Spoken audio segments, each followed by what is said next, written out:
Hey guys, it's Mather here once again, and quite often people ask, how do people level so fast? Now, I'm by no means the fastest leveler out there, but I get by pretty quickly, and I want to show you exactly how I level quickly by going through the acts, little tips and tricks, and basically just what gear I use as well. Because typically once you're good enough or experienced enough of the game, you should be able to go from normal Act 1 all the way through to Merciless Dried Lake in about 6 to 8 hours, which can even be done in one session. So let's go. First things first, you're going to start off in Act 1. You basically just run straight through the whole zone. You don't give a shit. You don't kill anything. It's really not worth it. You're just going to jump through and kill Hillock real quick, pick up whatever you need from him, and run straight into the town. From here, you'll pick up whatever quest rod you want, or gear up with all your fancy leveling gear. If this isn't your first character, go straight into Coast, and basically you don't do side quests. So you're going to go through the coast, maybe kill enough to level once, you skip the island quest, you skip the Mudflats quest, you do a couple of levels in Mudflats probably, you run straight into Submerged Passage. Now what you do is you run through Submerged Passage until you get to an area that has a ramp that goes up. This is always leading you to the next zone. So what you're going to do is drop a portal here and keep going straight onwards towards the next zone. Once you've made it to the next zone, you're in the ledge, you run all the way up to the waypoint, grab the waypoint and go straight back to town. From here you're going back into the portal, since you now have a ledge waypoint, and then you go find the crab quest, which should usually be somewhere to the right or left of those things, and do the crab quest. And then once you're done with that, head back on out and go towards the ledge. If for whatever reason you've lost your place in the ledge, if you look at the waypoint, there will always be these three little totem things right next to the waypoint, which will direct you towards Kaduku. So there's a waypoint this way towards Kaduku. That's progression. Not really much to mention from here on out for Act 1, as I'm just trying to save you time. Basically, try not to level too much during the prison, because there's necros who res things and they enfeeble you, so it's kind of a slow zone. Prisoner's Gate, very straightforward. Ship Graveyard, pretty straightforward, just more or less follow the coastline, I think. And eventually do Ship Graveyard Cove. Mervo, pretty straightforward, run through it, get there, and straight into the Southern Forest. Now, I'm sure lots of people have different ways of how they do this. I personally run straight through Southern Forest into Act 2. Once again, skip the side quests. You don't need to do the bear one. You don't need to do Fell Shrine Ruins. So you get into Crossroads, straight up into Chamber of Sins, up through Chamber of Sins to level 2. At level 2, you'll make a portal out, come back, and start again over here. Go to Forest Encampment, through to the Riverways, and for this zone, it really does help having a good travel skill. So by all means, try and pick up a Leap Slam, or a Lightning Warp, or a Flame Dash. The most effective one would be like a Blink Arrow or a Lightning Warp, as that'll probably get you over all of these ledges, and just follow the road all the way down till you hit the waypoint, and then until you hit the next zone. Once you've hit Western Forest, you just follow the road all the way down until you get to the very end, grab the waypoint on the way, keep following the road, you'll get the quest at the very end of the road. Follow the road, grab quests, do the quest over here, and then from here I typically would, if I'm going to kill a Lyra, which I usually am in these builds, you go down the road until you find a break in the path. As you can see, here is the break in the path, and it has a secondary path. This always leads directly to a Lyra's camp, and that's where you do your shit. Now, whenever you find a Lyra, on the opposite side of the Lyra camp to the road is where you're going to find Weaver's Chamber. So you'll start going to the opposite edge until you find some spider webs and shit. Travel along there until you find the actual chamber itself. Once you've done Weaver's Chamber, go back to Act 1 and grab your free quest, or passive I mean, from this quest over here. And then if you're going to kill Creighton, go over to Broken Road and kill Creighton from Crossroads. After that, you'll come here to open or get to Oaks Zone. Whenever you get to the waypoint, it's always going to break off onto a tangent, and wherever the broken road is with these two pillars, you'll follow the road until you find the wetlands. Typically in the wetlands you're going to travel along till you find Oak, and then use or hug the left walls basically until you find yourself the Val Ruins and the waypoint. You'll go through the Var Ruins, which will probably take you like an hour because that zone's a piece of shit. After that, you hit Northern Forest, and essentially you just want to follow the coastline all the way along until you get to the next zone, which will be the caverns. Follow the caverns all the way along. Try and stick somewhat right-ish, or down and then right, until you hit the caverns, of course. And then once you're in the caverns, you'll traverse your way through a whole bunch of bullshit, go through 3 zones, find Val, kill him, and move straight into Act 3. Not much to mention in this zone, just go straight through following the left edge basically. It's a very linear zone. Make sure you talk to Clarissa after killing this guy, try not to forget, and the next zone will always be right down there. You jump into the slums, and typically the sewer is somewhere fairly close to the entrance of the San encampment, so take note of where that is, and you'll make your way down to Crematorium. There's really not much to mention in Crematorium. Make sure that when you save Tolman, you come back for Clarissa's keys, so then you're going to go straight back from San into the slums, open the sewers, into the sewers, from the slum sewers into warehouse sewers, and then the next thing you have to concern yourself is when you get out of the warehouse. You will end up in what is a somewhat confusing warehouse district. So there's a lot of extra doors, a lot of extra rooms. What you're looking for is the bodies of the Black Hand guards. So these guys over here, whenever there's a body at the entrance of a door, that means that is the correct way to go, and you go straight through that door and keep going. Enter, exit through the other door, and keep going until you find another body at another entrance of another door. So we keep going until we can find one. Oh look, here's another one. Straight into this one. It's going to take you out here. And you're always trying to progress upwards somewhat, and eventually you'll find that. But the key thing is the bodies that have blood on them in front of the doorways. Once you're in the marketplace, basically the fastest way to go is look for the sewer entrance somewhere near the start of this first half of a zone. It's going to be your best bet for speed. Bam, straight into the sewers. There's going to be another exit on the other end of it, so you'll go through, you get your bust, you get the other exit, grab the waypoint near the other exit if you want, and then hug the walls until you can find the next zone, which is going to be the battlefront. Once you enter the battlefront, I try and hug the left bottom until you find essentially this thing over here. You'll grab the ribbon spool, you go somewhere into the center of the map, before you go up too many stairs, and you'll find the waypoint, and then I go straight onto docks. Once you get into the docks, find the spool, the other quest item you need, portal out, don't even need the waypoint in docks, who cares about that, and go straight to the waypoint, and then move through Solaris 1 into Solaris 2. They're both pretty linear these days, so it should be easy to get through, and then go straight back to the warehouse district, upon which you'll get straight to Ebony Barracks. Once you're in Ebony Barracks, you just go right down the middle basically, try not to deviate too far, all the way up each and every flight of steps, till you eventually hit a Gravicius. You'll kill him, go behind him, and go towards Piety. Shouldn't really be anything to mention here in Linares 1, you run all the way through till you eventually hit the waypoint. Don't bother killing Cole, there's nothing special about that, and usually it's kind of tough for a character. Linares level 2 can be kind of a bitch, just make sure you're progressing always up flights of stairs, so just keep going until you hit a flight of stairs that goes up, go up it and keep moving. As soon as you start going down a flight of stairs, that's wrong, that means you're going the wrong way. So we'll keep progressing till we find the next little nothing. And right here, at the top of the stairs, you start making your way towards Piety. One thing to look out for to save just a few seconds is where there's one caravan at the exit, that is the correct way. Where there's 2 caravans, that is the wrong way. So one caravan, go this way, eventually you'll get towards Piety. You'll kill Piety, you'll be back in Ebony Barracks once you get the key, get your 2 passives, and it's always directly next to the waypoint, so go to the right and you'll find the Imperial Gardens.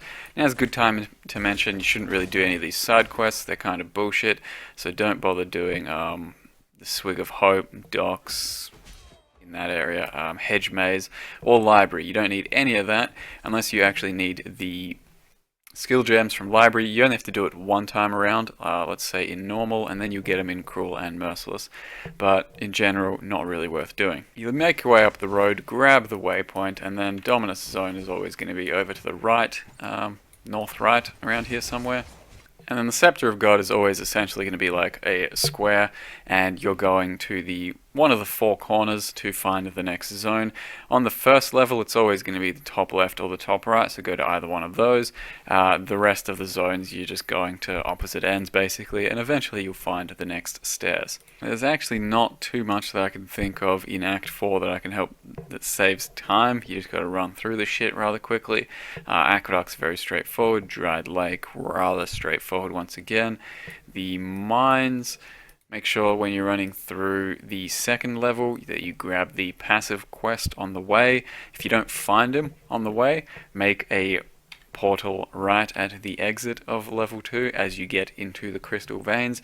Once you grab crystal veins waypoint, then you'll grab your portal and search the rest of mines level 2 for that quest to get the passive point. Just before doing Comb or Duresso is usually a decent time to do your lab. That applies for basically normal or cruel. At this level you should be around level 35, and on cruel around level 53 or so. It's not a bad time to do lab, but by all means wait until you feel like you're ready. I suppose there is something I could mention for Duresso's area. As soon as you're out of Duresso's dream and into the arena, you grab the waypoint. You're always going down, or to the left that is, rather than to the right. That'll lead you towards Duresso. So as I said, there's not much else I can really help you with Act 4. You just kill Comb, get through the belly of the beast, do Core, or Malachi I mean, as best as you possibly can. Keep in mind, in Act 4 Merciless, you don't really have to do anything beyond the passive. You don't have to kill Comb, Duresso, or Malachi. That is completely pointless and just for an achievement, essentially, so you don't have to do that. Instead, just go straight to Dried Lake, farm that till about level 70, and then you can start doing your tier 1 through to 5 maps, whatever you feel comfortable doing. Essentially, yeah, you'll just get better as you play the game more and get through it more, and you'll learn to understand certain layouts and where things are going to be, but in general I hope I've covered everything. What we'll do is get onto the leveling gear. Now first and foremost, the most important thing is essentially Quicksilver Flasks. You're going to want 2 or 3 pretty much from level 4 onwards of this type of flask. So you want adrenaline, perpetual, or whatever else is in front of it, a suffix, prefix, doesn't really matter. You just want adrenaline quicksilver, because 2 or 3 of these are going to make your leveling a lot faster, and it's what I always go with. Now, next most important as far as I'm concerned is Elrond Jewelry. If you haven't ever seen it before, it's minus mana cost of skills, and your Elrond will be able to sell it to you from level 3 or 4 onwards, but you can buy it from other people for really cheap as well. Make sure you keep them blue so they're reusable, and don't aug them or anything, or regal them, because then they might get a level requirement associated with them, whereas these can be used right from level 1, level 5, that sort of thing, and it'll ensure you don't really need to worry about mana cost throughout the entire leveling experience, almost entire, up to like level 40 to 60. You might start to struggle a bit, and I usually wear basically 3, so 2 rings and an amulet. At that point, it also lets you start crafting on int or dexterity, because those are usually hard requirements for certain characters. And if you have a level 7 Elrond, you just take it on and put on different stats, whatever you need as you're leveling, which lets you take care of stats without really worrying. What's usually my staple setup for pretty much every build is some Ondar's Clasp. If it's an attack-based build, Ondar's Clasps give you a bunch of extra lightning damage to attacks and 30% attack speed when on full life, which should be pretty much always up to level 30 or so. If you're a caster instead, then these gloves give you 15% cast speed. They reduce your mana, doesn't matter because you're wearing Elrond Jewelry. So attack speed, cast speed, very nice things to fill out just to make your leveling experience smoother. If you're a caster, as I said, then you're probably going to be rolling 2 life sprigs for most of your leveling, unless you can get some Axiom Perpetuums, because typically if you're going to be any sort of crit build, then 2 Axiom Perpetuums will be your best setup by far. up until about level 40, and they'll carry you for quite a while. And if you're a caster, like I said, then your best bet and your absolute god tier leveling setup is Tabula Rasa with +1 level of socketed gems.